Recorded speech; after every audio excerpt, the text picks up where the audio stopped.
CERC has modified their regulations.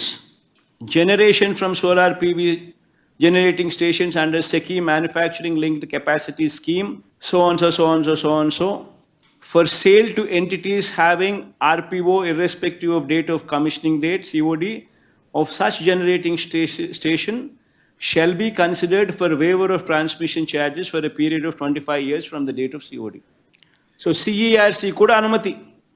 నేను అడుగుతా ఉన్నా, ఒక హిస్టారిక్ ఘటం జరిగితే ₹2.49 పవర్ ఆంధ్ర రాష్ట్రానికి దొరుకుతూ ఉంటే with special incentive with inter state transmission charges waiver, how much ఎంత తెలుసా ఇంటర్ స్టేట్ ట్రాన్స్మిషన్ ఛార్జెస్? మరో ₹2 per unit. This is also equally important. Everybody should know this. The impact of ఆ special incentive అనేది ఏమిటి అని అంటే, the impact of that అనేది అర్థం కావాలి అందరికీ. ₹4 లక్షల per megawatt per month approximately. 4.5 లక్ష ఒక రవ్వ అటు ఇటుగా ఉంటుంది. ఇట్ డిపెండ్స్, కొంచెం అటు ఇటుగా మారుతూ ఉంటుంది.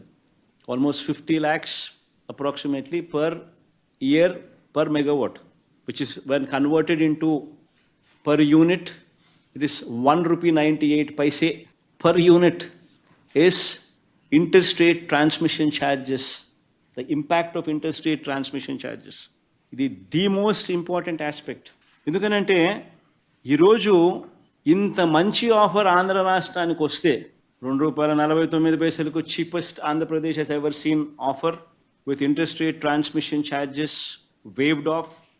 ఆత్మ నిర్భర్ అని solar manufacturing within the కంట్రీని ప్రమోట్ చేసే దానికోసమని central government production linked incentives కింద గొప్ప అడుగు వేసింది.